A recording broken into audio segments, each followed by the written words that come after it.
Merci d'être venus si nombreux à ce spectacle. Je crois que nous allons pouvoir commencer. Ils sont prêts. Je vous souhaite un excellent spectacle. Oui, c'est l'enveloppe. L'enveloppe. C'était étrange.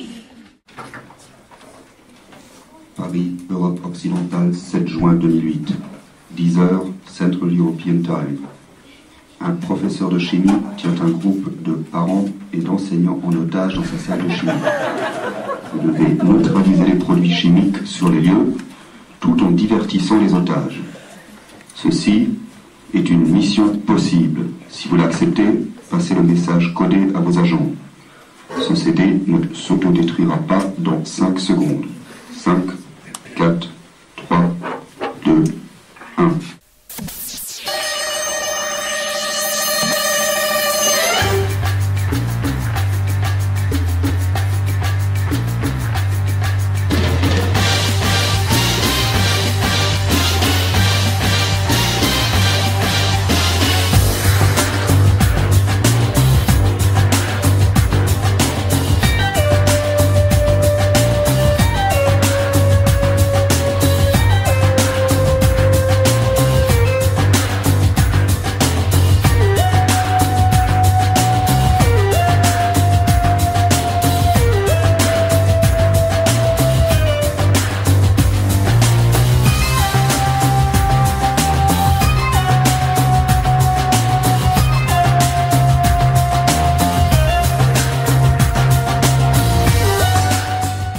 Le grand chimiste quitte la piste par l'ascenseur. Tiens, en parlant d'ascenseur, en voilà de beaux.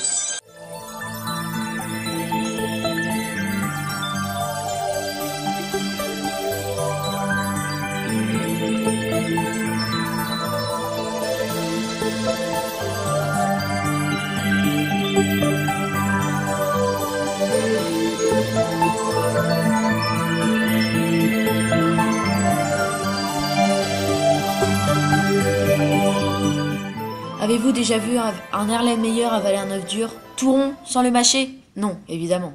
Et pourtant, cela existe, et nous allons vous le démontrer. Mesdames et messieurs, jeunes filles et jeunes gens, vous allez assister en direct à la gloutonnerie d'un Erlenmeyer sur un pauvre œuf qui n'a rien demandé, et qui va être rejeté par ailleurs. Mais ça, nous y reviendrons plus tard. Pour l'instant, monsieur Erlenmeyer commence à avoir une petite faim. Nos scientifiques vont l'aider à l'assouvir, sans savoir que la nourriture humaine ne convient pas du tout à monsieur. Enfin, vous allez voir.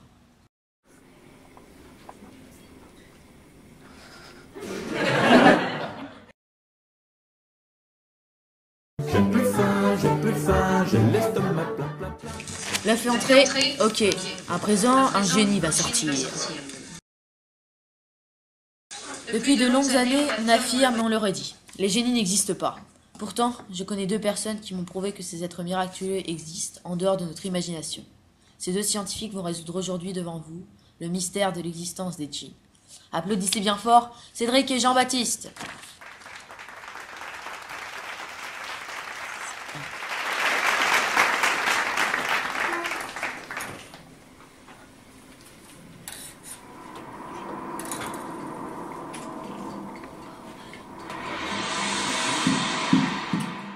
Qui ose troubler mon repos? Ce n'est que moi, Jean-Baptiste, et Cédric, mon ami.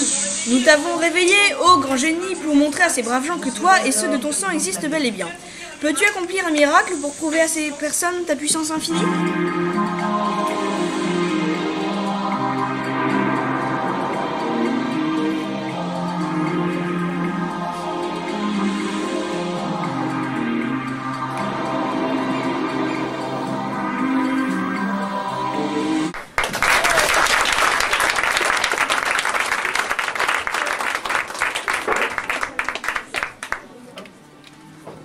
Après ce génie lumineux, en voilà un peu plus costaud. J'ai bien l'impression que le génie apparu tout à l'heure vous a un peu laissé sur votre faim, et que vous n'êtes pas trop convaincu de l'existence des djinns. Comme beaucoup le savent, ces êtres miraculeux n'existent pas que dans des lampes ou dans d'autres poteries. Ils ont aussi des coins d'eau et broient l'imprudent qui ose s'approcher de leur demeure. Nous allons vous montrer que ces êtres miraculeux existent vraiment. Applaudissez bien fort Samuel, qui va laisser Eugénie une simple canette.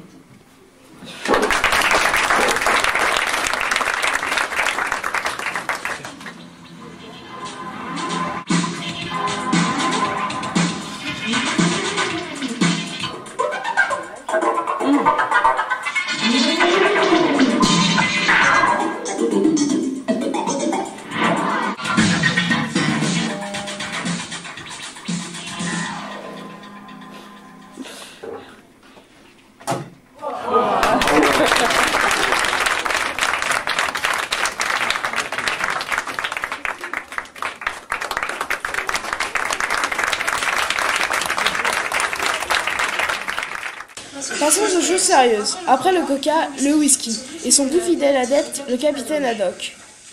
Mais que lit-il avec autant d'attention? Bah, le nouveau Tintin. Tintin au labo. Ça, c'est ma bouteille. Est-ce que vous en voulez? Eh ben, vous en aurez pas.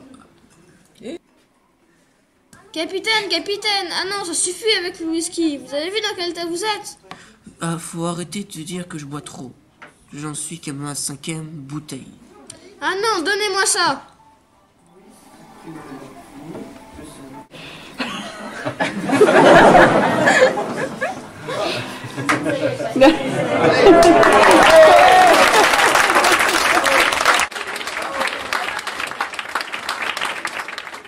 Il y avait une fois, au fin fond des bois, 2 sorcières les plus maléfiques qu'il puisse exister. Elles passaient la plupart de leur temps à mélanger des produits, changer des couleurs et bien d'autres maléfices encore. Un jour, un randonneur qui passait par là aperçut la petite maison et put donc nous faire part des choses qui se passaient là-dedans. Elles étaient en train de concocter un étrange mélange, destiné à teindre les cheveux du premier individu qui osait porter offense sur elles. Une couleur indélébile. Ne goûtez pas à ces potions, car c'est une sorcière, attention.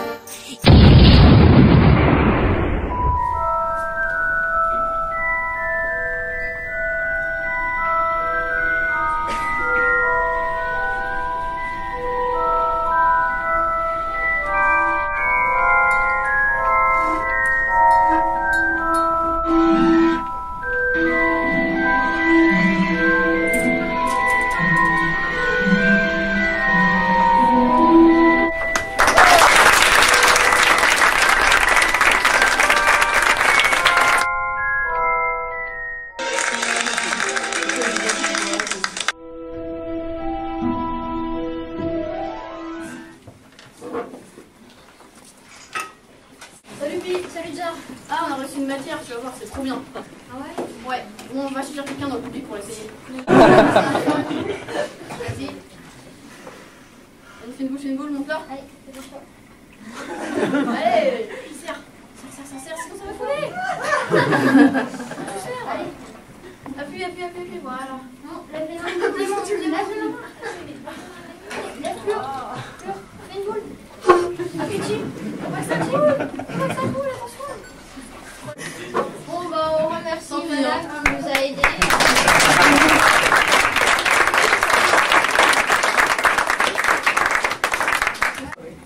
C'est pas mal, ça commence. Mais il y en a partout ici. Mais il y en a vraiment partout. Madame la marquise, tout va très bien, tout va très bien.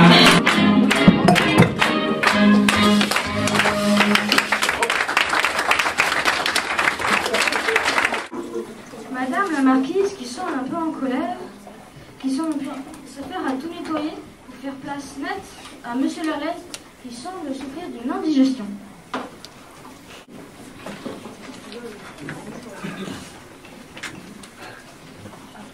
Vous l'avez bien dit, la vie ne convient pas. Après avoir eu quelques spasmes, monsieur Lerlet commence à avoir des contractions au verre. Les maîtres scientifiques vont faire recracher cet énergumène qui s'y niche au fond.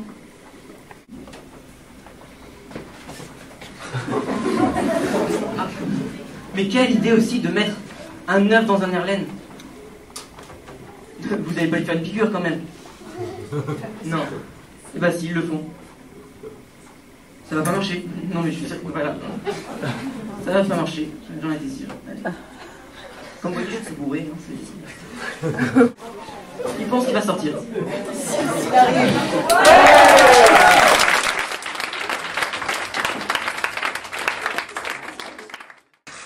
Mesdames et messieurs, à l'instant, on vient de me prévenir qu'un tournoi va se dérouler sous vos yeux. Il va opposer Louis et Cédric. Alors on m'a choisi comme arbitre, hein. Je vais essayer d'être juste et impartial. Que le match commence.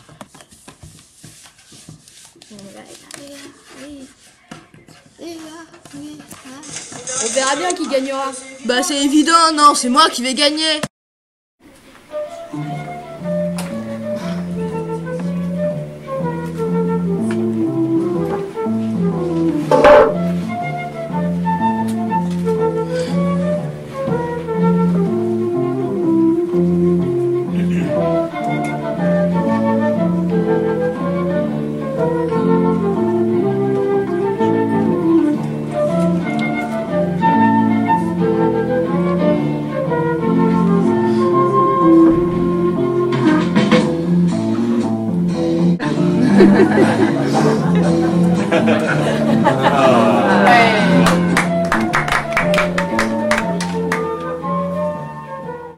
J'ai gagné. Ouais mais n'importe quoi. Pour moi, il y a égalité, hein.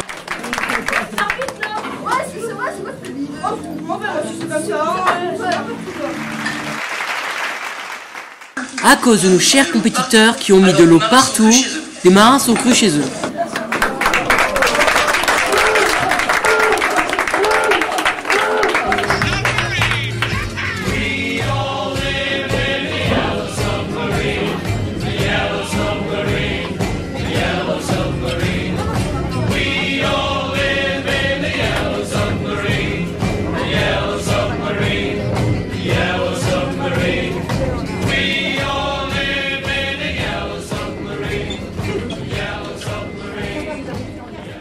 Après cette descente dans les profondeurs, revenons à la surface. Une seule possibilité, les sources Rosa. Vous savez, ces fontaines qui ne se renouvellent que tous les 10 ans. Aujourd'hui, devant vos yeux éblouis, 4 de nos meilleurs chimistes ont été chargés de faire jaillir l'eau de ces fameuses fontaines. Mais n'étant pas d'accord sur la couleur, ils se sont séparés en 2 groupes.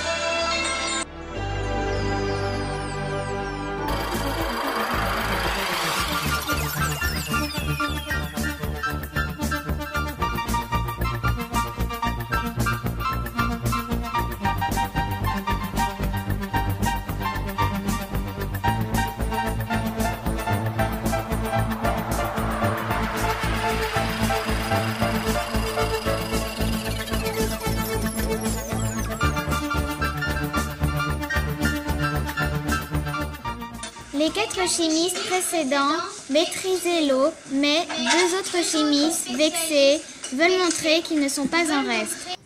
Et si on faisait brûler du papier? D'accord, mais j'ai pas de papier. Ah, j'ai trouvé un petit bout.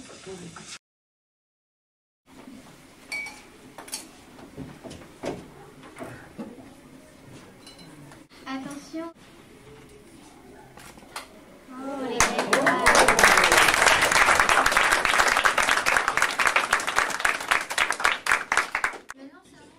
À mon tour maintenant.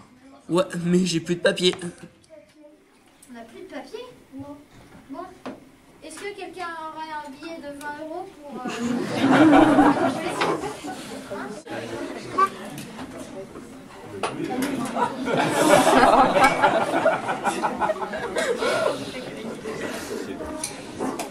Plus belle.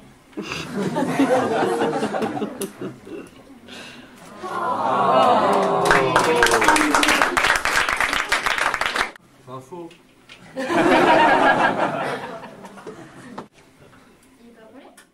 Ah, le feu et l'eau, 2 matières bien différentes. Au fait, on dit toujours qu'il n'y a pas de fumée sans feu, mais que cette expression m'énerve.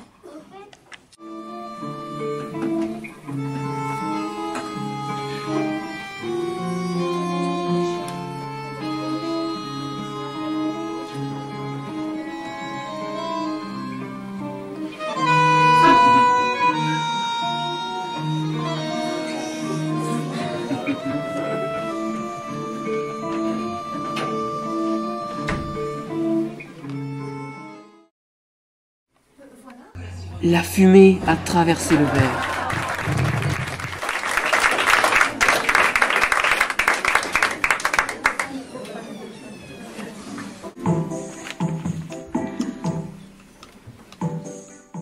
Eau chaude. Plus eau froide.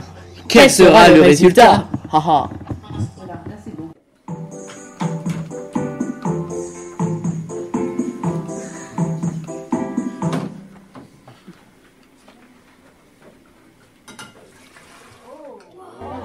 Mais c'est bleu! Je dirais plus du bleu bleuté. Oh, ça va. Hein.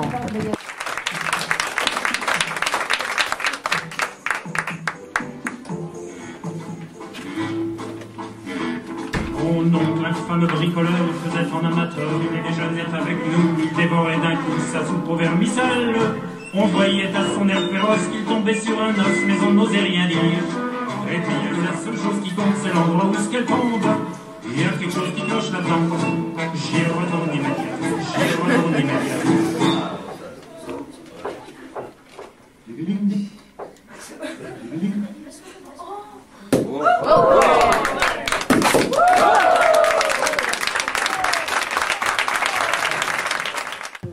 Après des explosions pour vos oreilles, Des étincelles pour vos yeux.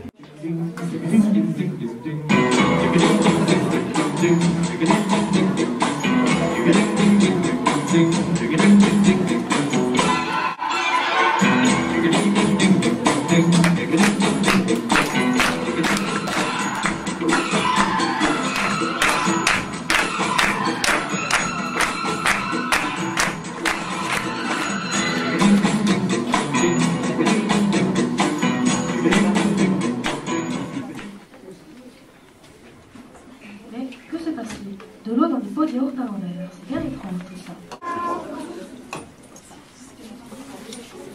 Il ne va pas recommencer quand même. Oh, il est méchant. Wow! Il y en a un autre qui a du punch. Bah ouais, c'est le barman. Derrière son comptoir, le barman et son aide s'affairent à nettoyer, ranger, laver, faire briller. Ils semblent attendre leur client. Moi, ce sera un verre de lait, s'il te plaît.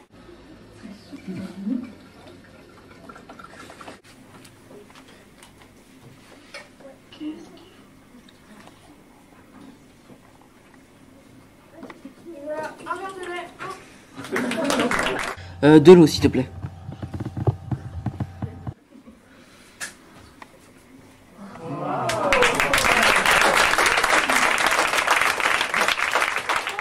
Le coca, le jus de raisin, le jus de raisin.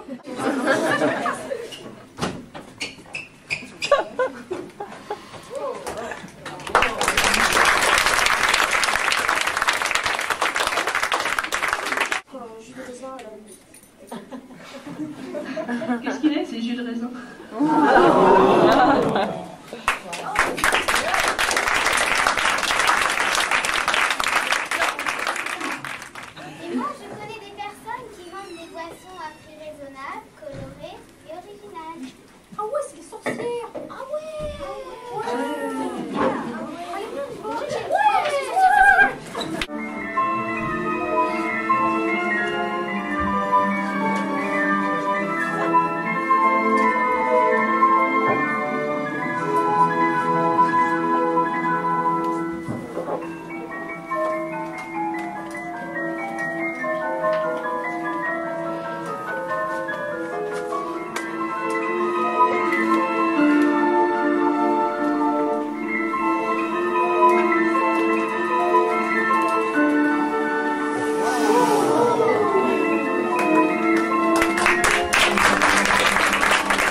Un morceau de jazz, peut-être?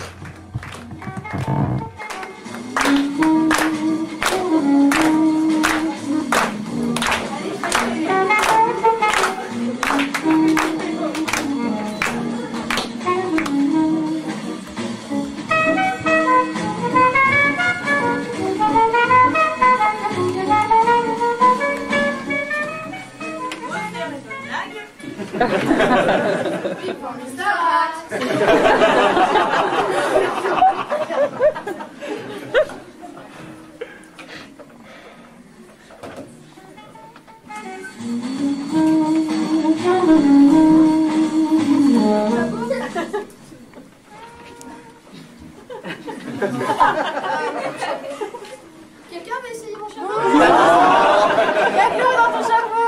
Non. Il y a pas d'eau dans mon chapeau. Non. Essaye.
Voilà, je voudrais quand même d'abord les remercier. Voilà, d'autre part, je trouve qu'ils s'en sont vraiment bien sortis. Vous avez vu, des fois ça bug, ça rate, c'est normal, c'est de la chimie. Mais puisqu'on forme une équipe, quand on forme une équipe et qu'elle est soudée, ça marche, quoi qu'il arrive. Nous avons Nicolas, Émile. Alors je vous les cite tous, un chimiste et ceux qui sont venus pour aider la technique après, c'est pareil. Dimitri, Samuel, notre Émile, Nicolas 1, Nicolas 2, JB, Jean-Baptiste, je m'en souviens jamais, ça fait rien, je les confonds, mais ils sont habitués et puis ils m'en veulent plus maintenant. Nous avons aussi Idriss, nous avons Denis, Léna et Anaël, que je confonds aussi, mais Anaël, on se confond